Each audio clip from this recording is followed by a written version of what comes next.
Zhejiang, passenger suddenly jumps onto tracks and approaches oncoming high-speed train at station. A surprising scene at a Chinese marathon in memory of Li Keqiang. Notable revelation: Li Keqiang, missing since appearance in Dunhuang, hasn't seen family until death. After Li Keqiang's death, rumors of AntiXi Faction plotting to seize power. Chinese Football Association in debt of 1.2 billion yuan, netizens ask, where did the money go?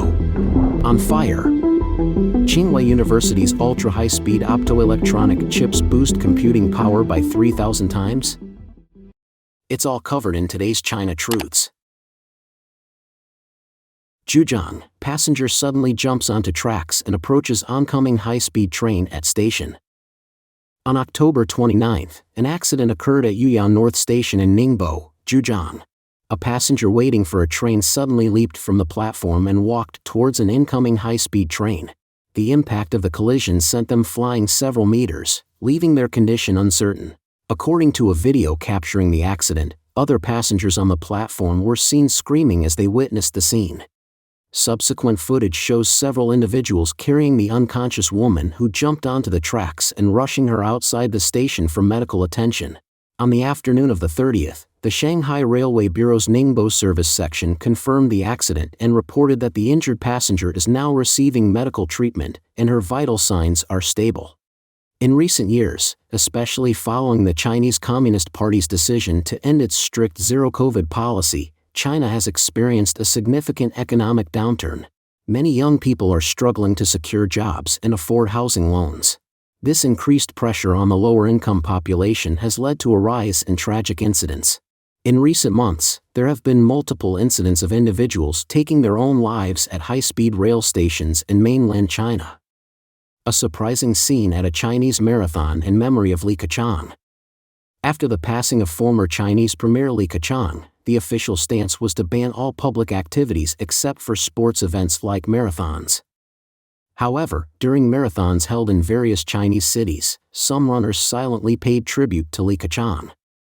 In more detail, on October 29, circulated images revealed that during the Zhengzhou Marathon in Hunan, some participants carried portraits of Li Keqiang, while others held blue flags with the words "Overcoming Difficulties, Strong Nation's Way," were the first two characters. Keqiang paid tribute to the former premier. Additionally, during the Chengdu Marathon in Sichuan on the same day, some runners wore clothing featuring the phrase "The Yangtze River and Yellow River will not run backward."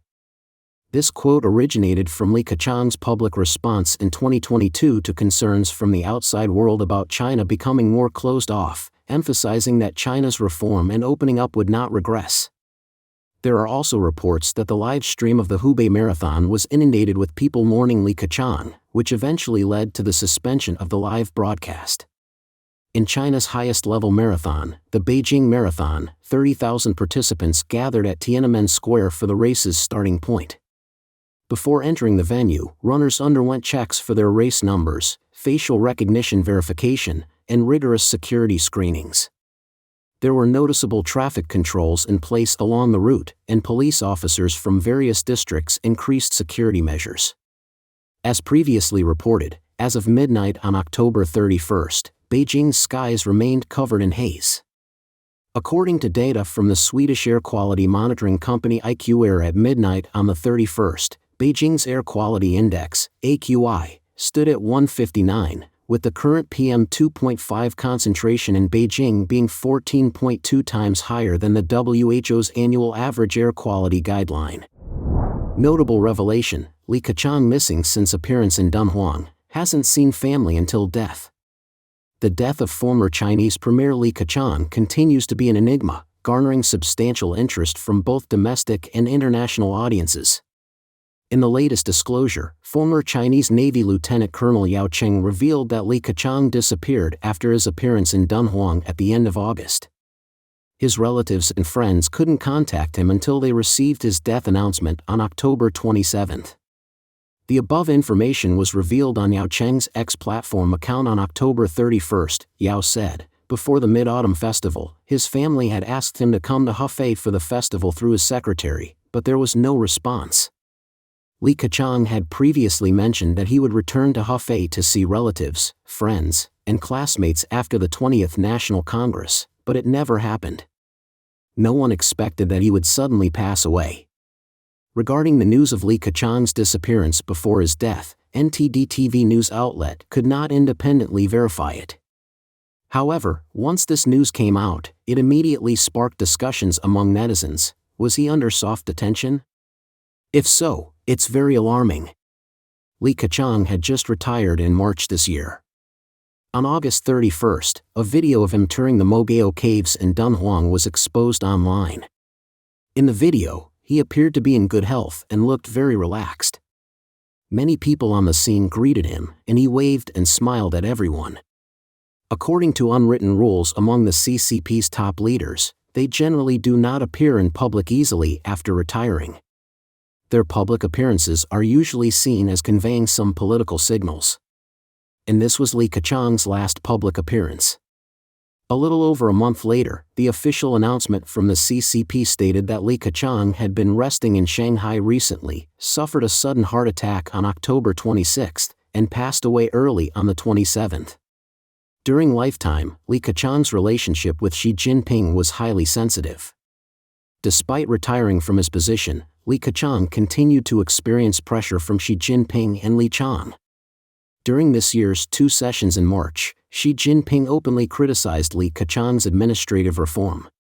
Then once Li Qiang, a close ally of Xi Jinping, took over as the premier, he promptly omitted Li Keqiang's delegating power, improving regulation, and upgrading services concept, and introduced new State Council work rules.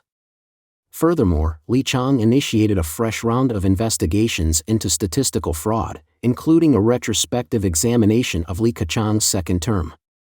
According to Up Media, a Taiwanese Chinese-language online media outlet, Li Qiang's retrospective investigation is meant to create a divide from the past while also hinting at a subtle maneuver against the former premier, who has already stepped down. Therefore, the unexpected death of Li Keqiang has given rise to many questions, and there is widespread skepticism. Experts believe that the underlying motive behind Li Keqiang's demise is rooted in power struggles within the upper echelons of the Chinese Communist Party. Despite Li Keqiang's retirement and the minimal threat he posed to Xi Jinping, who was grappling with political and economic challenges, Li Keqiang remained a sensitive issue for the Chinese leader. China affairs expert Yakagawa informed the Epoch Times that Li Keqiang, originating from a civilian faction, did not pose a political threat to anyone. However, some individuals may support Li Keqiang as a symbol to challenge Xi Jinping, using slogans like "Xi steps down, Li takes over." This presents an additional challenge for Xi Jinping, even if the slogan did not originate from Li Keqiang himself, thus working against his interests. Meanwhile, Mr. Chen Kuai, executive chairman of the Princeton China Society and editor-in-chief of Overview of China, conveyed that the current situation in China is exceedingly complex. It is not out of the question that unexpected developments could force Xi Jinping to relinquish his position. After Li Keqiang's death, rumors of AntiXi Faction plotting to seize power. According to a source closely connected with the CCP's military, the rapid dissemination of news regarding Li Keqiang's sudden death can be attributed to the actions of the AntiXi Faction. In detail, the source specifically disclosed an explosive secret message, which is the most confidential of all. The AntiXi Faction has already identified a successor to replace Xi Jinping. Their goal is to expedite Xi Jinping's departure and ensure the swift ascent of the new top leader. The source emphasized, "I can only emphasize that everything Xi Jinping has undertaken is aimed at prolonging his rule, which includes making concessions to the United States. All of these actions are part of Xi Jinping's efforts to rebuild trust within the party." AntiXi Faction is reported to have identified a new successor. Looking back at the scene when Hu Jintao was escorted out of the venue before the conclusion of the 20th Congress, some suggest that these internal power struggles inadvertently accelerated the end of Hu Chuanhua's political career. Particularly noteworthy was when Hu Jintao, in passing Li Keqiang, lightly patted Li's shoulder, conveying a sense of helplessness and profound implications. It is alleged that during the term of the former General Secretary of the CCP, Hu Jintao, he personally designated the sixth-generation successor, Hu Chunhua, who hails from the Communist Youth League faction. However, this decision was overturned by Xi Jinping. During the 20th Congress of the Chinese Communist Party, Tsinghua not only failed to secure regular membership but also did not get re-elected as a member of the political bureau. In light of the current political landscape, it appears that Tsinghua has transitioned from being the former crown prince to being entirely sidelined. Nevertheless, in the constantly evolving arena of power struggles within the CCP, who can unequivocally predict what the future holds? Conceivably, the AntiXi Faction may have concealed motives, and the ousting of Tsinghua, the former crown prince, could pose a more substantial threat to Xi Jinping. It's possible that the AntiXi forces, capitalizing on Li Keqiang's death, are strategically planning a significant political maneuver. Here, the question is, Xi Jinping's potential successor, who might it be? This has always been a topic of international interest. Currently, it appears that Xi Jinping has refrained from officially designating a successor, a move that essentially eliminates a series of practices from the era of Deng Xiaoping. This has garnered considerable internal discontent within the party. However, given Xi Jinping's firm grip on power, dissenting voices have been silenced or sidelined. After the 20th Congress, Xi Jinping purged various factions and forces within the CCP. He also succeeded in preventing the Red Second Generation, descendants of prominent CCP figures, from gaining influence, allowing Xi's own associates to fully occupy the political landscape of the regime. So, who might succeed Xi Jinping? Many are keeping an eye on senior officials born in the 1960s, a generation that is about a decade younger than Xi Jinping and is commonly referred to as Xi Jinping's post-60s loyalists. However, in an effort to extend his rule, Xi Jinping might opt to bypass this group of officials and seek potential successors among even younger officials. Analysts speculate that if Xi Jinping were to suddenly step down, whether due to death, illness, or resignation, there is no clear procedure to follow, and there are very few precedents. In theory, if such a situation occurred, the Central Committee of the Chinese Communist Party would convene to select a new General Secretary and Chairman of the Central Military Commission, with the Vice President of the country assuming the role of President. In practice, if there is no clearly designated successor with broad support from elite party members, the process of selecting a successor in the event of Xi Jinping's sudden departure could be fraught with political contention. Chinese Football Association in debt of 1.2 billion yuan, netizens ask, where did the money go? On October 22, in the CCTV program Football Night, the Chinese Football Association, CFA, released its financial report for recent years. The data revealed that in 2022, the CFA's total debt reached 1.2 billion yuan, approximately $163.97 million, an increase of 730 million yuan compared to 2018. Simultaneously, the CFA's total revenue in 2022 was 580 million yuan, a decrease of 260 million yuan compared to 2018. The topic of the CFA's 1.2 billion yuan debt made its way to Weibo and Baidu's trending lists, with netizens questioning, where did the money go, and how did they accumulate 1.2 billion in debt? Official media sources claim that the CFA's expenditure on various national teams is a significant factor. During the pandemic, the Chinese national youth teams and the national Olympic team have been training in Croatia, while the U23 and Asian Games men's football teams have been conducting long-term training camps in Western Asia and Europe. Additionally, the Chinese Super League, CSL, the top-tier professional football league in China, has been underperforming for an extended period, leading to a significant loss of sponsors. However, some fans argue that even disregarding the pandemic, in 2018, the CFA already had a debt of 470 million yuan, a time when Chinese football was thriving in the golden age of football. The CSL's annual income from broadcasting rights alone was estimated to be in the billions, along with advertising, sponsors, and other sources, making the total annual revenue likely in the tens of billions. Yet, after a few years, they still ended up in debt. The so-called golden age of football began around 2010 when Su Jiayan's Evergrande Group invested 100 million yuan to acquire Guangzhou Football Club.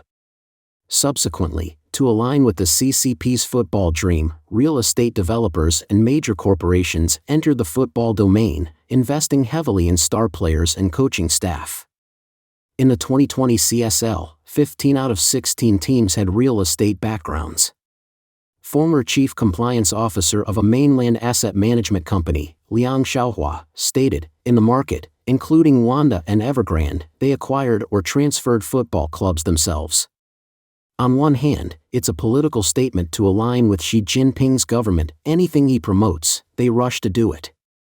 On the other hand, football clubs serve as a good tool for money laundering and transferring interests. This involves a significant amount of funds, such as foreign players, exorbitant player transfer fees, and various match arrangements. This is a very effective method for corruption, bribery, and interest transfer. Burning money has not been able to improve the level of Chinese football. The performance of the men's national football team has seriously declined, and in 2021, the media acknowledged that the harsh winter of Chinese football has arrived. During the Chinese Super League, there have been continuous reports of wage arrears, team dissolutions, suspensions, departures of foreign players, and withdrawals. Meanwhile, various clubs have incurred enormous expenditure costs. With Evergrande's debt crisis, the golden age of football has come to an end, leaving behind a landscape of corruption. Lawyer Liang Xiaohua stated that several billion is just a small part of the entire football corruption scheme, and this money likely ends up in the hands of corrupt officials and managers. On fire. Tsinghua University's ultra-high-speed optoelectronic chips boost computing power by 3,000 times? Since the United States implemented measures to restrict chip technology to mainland China, there has been a severe shortage of chips in the region.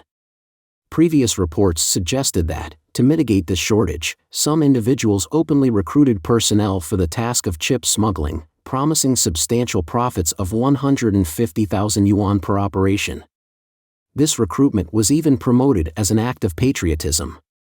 In this context, social networks spread the news that researchers and professors of the famous Chinese university, Tsinghua, made a collaborative effort to introduce an entirely new computing architecture that defies Moore's law, an ultra-high-speed optoelectronic computing chip with computing capabilities exceeding those of current high-performance commercial chips by more than 3,000 times. Their research findings indicate that the optoelectronic fusion chip, operating at ultra-low power consumption, will significantly address chip heating issues, leading to a breakthrough in the future design of chips. The chip's optical component features a minimal processing line width of only a few hundred nanometers, while the circuit part utilizes the 180 nanometers CMOS process, achieving a performance boost multiple orders of magnitude higher than 7 nanometers process high-performance chips. Additionally, the materials used are readily available and cost only a fraction of the latter. However, a question of its authenticity emerges. Some internet users have commented, expressing doubts about whether such a substantial increase in computing power is plausible. If the claim is indeed accurate and can be produced on a commercial scale, it could have substantial implications for the West, akin to the impact of our development of the atomic bomb. In a more humorous vein, someone has raised the question, can this chip be mass-produced? And why would a paper with such sensitive information be published in foreign journals? As we all know, chips are a scarce resource essential for the modern world, much like oil. Today's military, economic, and geopolitical forces are all founded on chips. From guided missiles to microwave ovens, from smartphones to the stock market, everything depends on chips. Those who maintain a leading position in chip design and manufacturing hold a significant advantage in technology and economics, among other fields. For a long time, the United States, Japan, South Korea, and various European countries have engaged in fierce competition in chip design and manufacturing to gain an edge in this technology-based war. The Chinese government has always aimed to establish international dominance in chip technology but has often fallen short.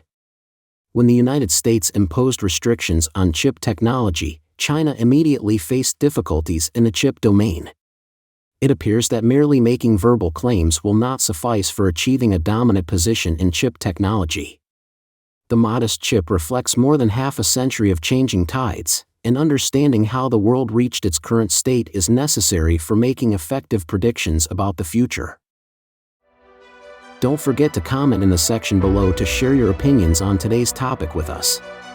If you find the information helpful, please share this video with a friend to watch together. This will be a great source of motivation for our team to produce more and more quality and reliable videos. And also don't forget to like and subscribe to see more interesting topics from China Truths. Thank you for tuning in.